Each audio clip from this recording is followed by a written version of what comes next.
Hello my friends and welcome back to the shop. Today we have in front of us the Smith & Wesson 340 PD, an absolute work of art, I think, by S&W. I think this is the coolest Model 29 that they've made. I've been carrying this thing for a couple of days and I'm going to do a video on this, but I actually think I've been using some of these leather pancake holsters from Azula, which I gotta tell you is an absolute, I mean, these guys make really nice gear and not very expensive. This stuff is like an eBay cheapo holster, but it punches way above its weight for how much it costs. Anyway, there's some really cool hidden tech inside of this 340 PD, and I think that this thing has got some really interesting features going on.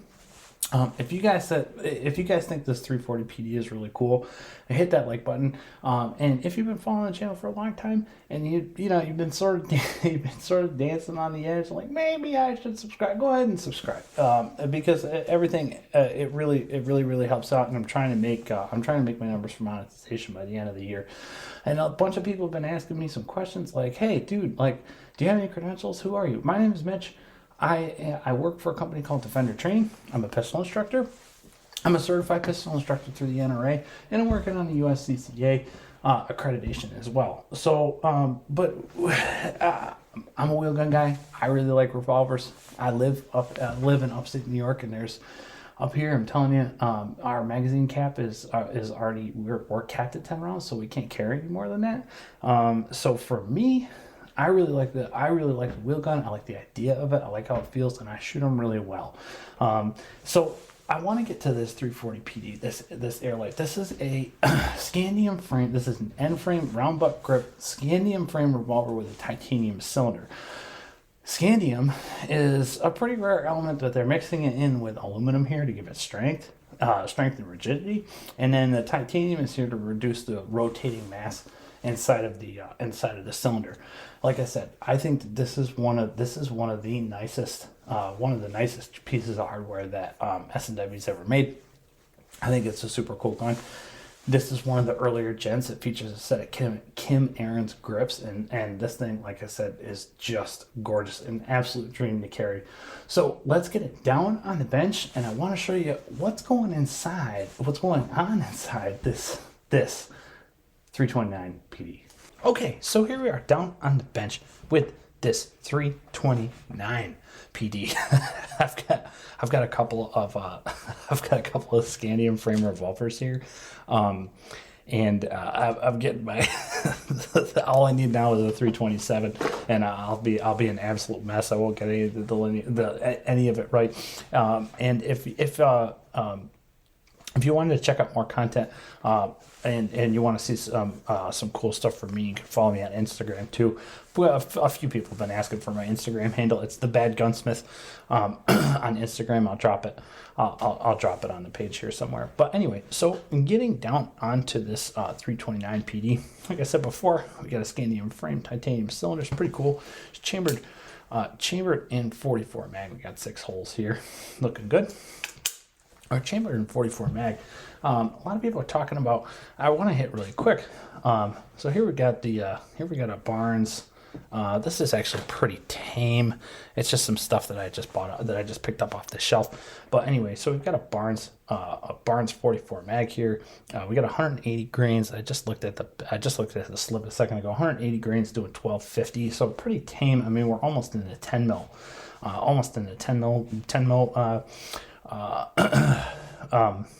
Velocity numbers there. So a very, very tame 44 mag. A lot of people talk about the recoil on these and what's going on.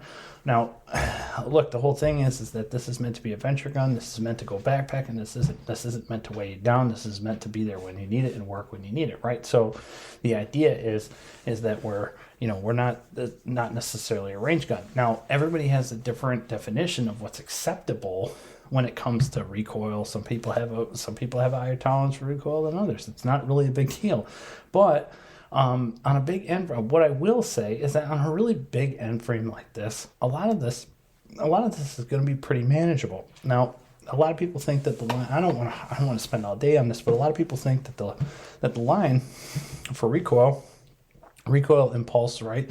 The curve is linear. It's really not. It's parabolic. So just because we have a super light gun doesn't necessarily mean that the recoil is going to be bad. Is going to be so bad. Maybe the recoil impulse is going to be sharper, but because we have a sharper recoil impulse, we're going to be able to arrive back on target, back on zero when we're presenting. So it's just something to kind of keep in mind. I carry a 340 PD J-frame and 357 Magnum. Carry that all the time. Absolutely love that gun. It is still my absolute favorite end all be all carry piece. So what I want to do now is I want to get these grips off and get the side plate off and show you guys exactly what I'm talking about.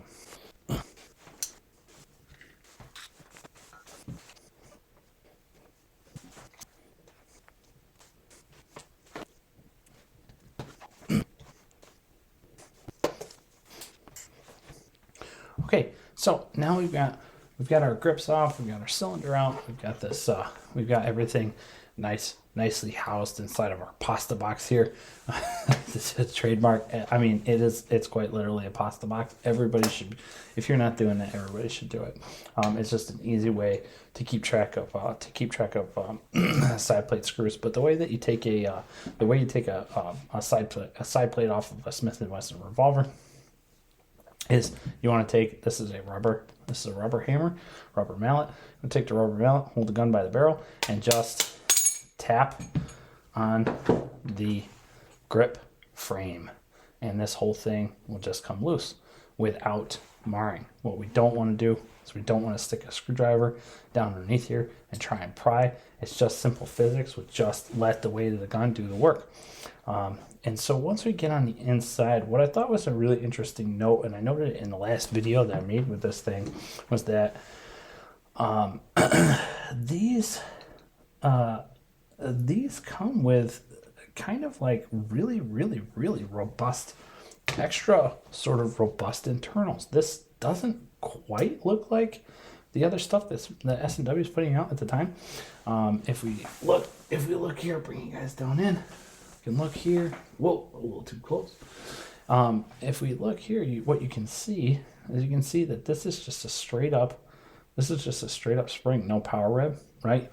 Usually the Performance Center stuff, or kind of some of this gear actually comes with, it will come with a reduced power mainspring. So the fact that it doesn't have one, I thought was kind of strange. But a little, it's just an interesting, there's nothing really wrong with that. It's just an interesting little fact. But where I kind of want to direct your attention is, it's a little hard to make out. So let's really come down in here. It's a little hard to make out, but right behind the hand here, there's a little channel. So for those of you that are, for the uninitiated crowd, we're going to go with the legendary Q-tip pointer. So what we have here is we have a hammer. I'll bring this light in, really try and get this without getting too much sheen in it. But anyway, so we've got a rebound block here, hand, hammer, trigger, bolt, and then we've got our double action sear right here. So what is interesting about this, remember how it was sort of the part at the beginning where I was talking about recoil really comes into play here, because when we think about this in the context of recoil, this thing is going to be pretty snappy and it's moving pretty quickly. We're anticipating that. And the whole thing about this, what's cool about this 329 is that S&W also acknowledges that this thing is going to be hauling, right? So it's going to weigh a couple of hundred pounds. It's going to weigh a couple of hundred pounds for a few hundredths of a second while this thing is in its recoil, while this thing is recoiling. So nice little tool here from Brownells. You're looking for one of these. This will really help you. With your get the springs out of here. Control the rebounds, the rebound block as you're bringing the spring out of it. But nice little setup. I'm kind of losing my voice here, so I'm sipping some tea. and keep it going. So I'm just going to push the hand out of the way with a little chunk of plastic, and then we'll lift the trigger out of the frame. It comes loose. Now these are some metal injected molded parts. Some people don't know what they're looking at when they're looking at metal injected molded parts. So metal injected molding is a process of taking and heat treating something, essentially just heating up sintered metal, so sintered metal part, injection powder. So we're heating up chunks of small, fine little fragments of metal, and sort of like heat welding it all together. So that's what happens, is that, and it goes into a mold. It's not quite a cast part because we're able to control it with a lot more precision than we are with cast parts. Some parts still need to be regular, hardened. Still need to be regular hardened steel, like this hand, of course, right? It's interfacing with a titanium cylinder as well, so we have to account for that. But where I want to direct your attention is right down here. A super cool switch. A very cool idea. Note, this is the cylinder release latch, okay? If I hold all this stuff in, because I don't want to lose anything, and flip this over, that is that. We can see that bar, right? Runs down on this side, runs along the back. This is an interesting little detail I'm about to show you, right? So as of right now, this gun is in the configuration. It thinks that this it thinks that this cylinder is wide open, right? The latch is all the way forward. It locks up the gun. The hammer cannot move, right? The gun can't be cocked. Can't be cocked when the cylinder is out, right? If we trick this mechanism and pull this back as if the cylinder was in, sorry, I'm drifting out of frame here, as if the cylinder was in place, we can see that let me just get this focus, the focus is coming up nice and tight here. We can see that now this hammer is completely free to move, right? This is an important detail. So let's, now that we understand how and why the cylinder latch is situated where it is, right? The cylinder closed, cylinder open, cylinder closed, right?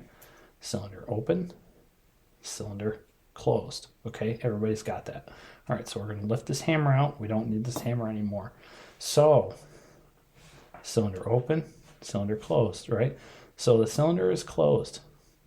This indexes, wait for it, right here. This is super cool. This is a little drip. See this? This is the through pin on the hand. This little piece indexes on this switch. What's important about this is that when this is back, this is in the firing position, right? The cylinder, hey now. Okay, here we go. Hang on, I'm trying to keep this thing all together.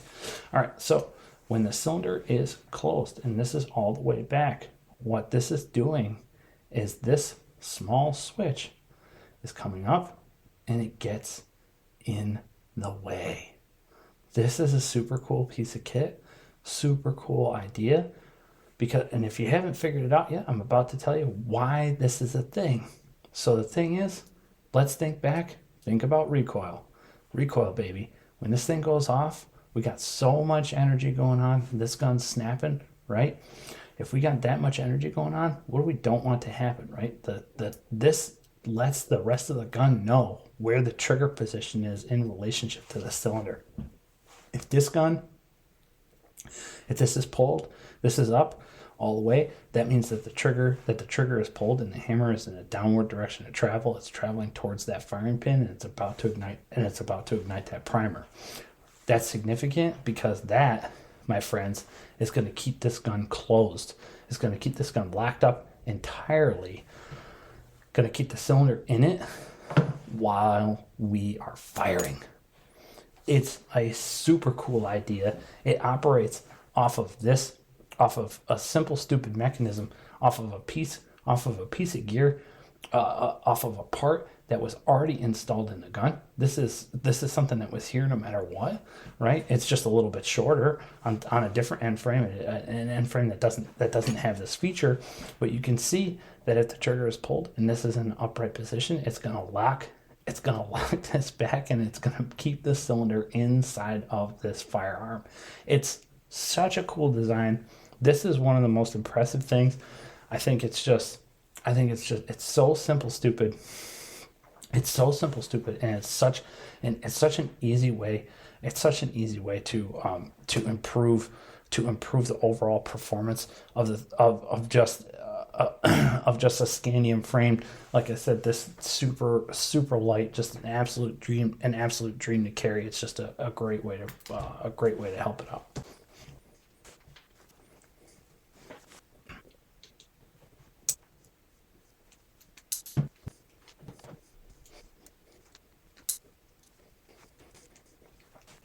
All right, I'm actually glad I decided to do a reassembly. Normally I just shoot B-roll right on the reassembly, but I actually learned something here. So that we can't, if we're trying to reassemble this, it actually doesn't help us to bottom it out. So we have to be a little bit above. I bottomed it out when I was putting this thing back together again, but I actually have to keep it above being bottomed out. So that's just an FYI if you happen to be doing this, and you can't figure out what's going on. That's how I ended up doing it.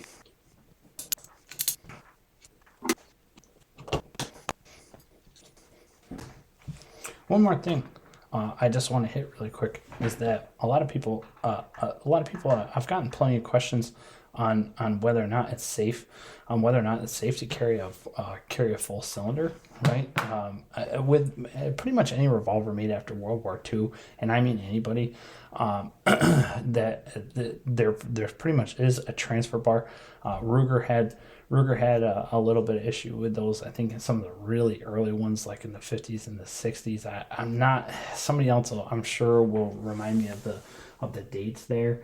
Exactly when they started adding transfer bars into their single actions. But anyway, so the idea here is that this transfer bar operates off of this rebound block, right? So as this rebound block travels back and forth, it indexes this on the inside. So there's a flat cutout on this side. You guys can kind of, let's see if I can get the glare. Yeah, there we go. Okay, so you can make out this channel, right? So this channel makes a nice channel for this thing to ride in.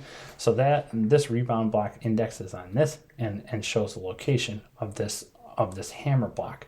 So the idea here is that if this trigger is pulled, if the hammer is in the fire position and the trigger is pulled, the hammer block is the trigger is going to be all the way back. The hammer block is going to be out of the way. It's shaped like that. You can see that little flag. That flag is going to sit in between the hammer. Will sit in between the hammer and the frame. So should this get dropped, so say it gets dropped right here, on the butt of the grip, right, and the hammer falls, the trigger is going to rebound with the hammer, and this hammer block is gonna come up here, and it will be in this position, and it will put that flag in between the hammer and the frame. So the hammer is actually going to strike this rebound block and not strike that firing pin. It's an important note. A lot of people just don't understand why there's so many safeties inside of revolvers. And this is a prime example. This is exactly how the safety works, and it makes this a super safe gun to carry, because you've got 6 holes here, and you can fill up all 6 holes, and with your favorite ammunition, and be good to go.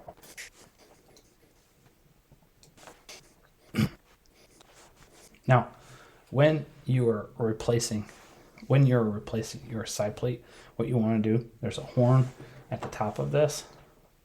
There's a horn up here at the top of this plate that goes in first. And then when you actually go to put this on, you want to put the horn in, right? Our hammer block is all the way in the in the up position. We're going to see if I remember that right. I think I just do it on memory now, but I might not have it correct. Okay, my memory is right.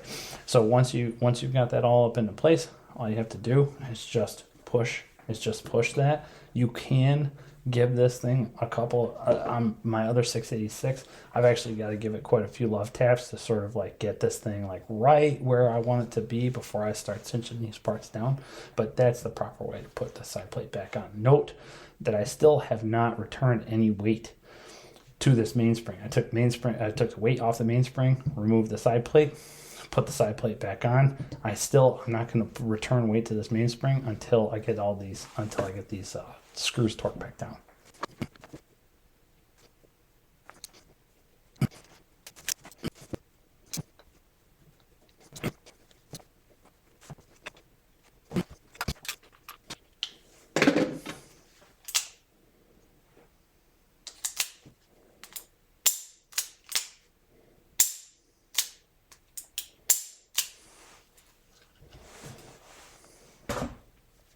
Okay, so that concludes what I thought was really interesting about this 329 PC. So I thought that was just a really, really cool feature. I think, like I said, I think that this is a really cool piece of kit. I'm gonna do a shooting video with this, and I think I've got a bullet trap. A buddy of mine has a bullet trap, I should say. So, buddy of mine's got a bullet trap. I think what we're going to try and do is get another Model 29, burn up some 44, and try and get some slow-mo of this thing on a recoil. Try and see if we can get a timetable for how long the reset is and see if that's right. Maybe it's not. Maybe I'm completely wrong and I'm on a different planet here. But I think, like I said, I think a lighter gun makes for a faster reset to me. So, guys, it's been an absolute pleasure. If you liked the video, if you think this 329 is an absolute class act, if it's a beautiful piece of gear, drop a like on this video. If you think if you learned something different, if you learned something new about Smith & Wesson product today, subscribe to this video. Guys, it has been an absolute pleasure. Catch me on Instagram. If you like the video, and I will catch you in the next one.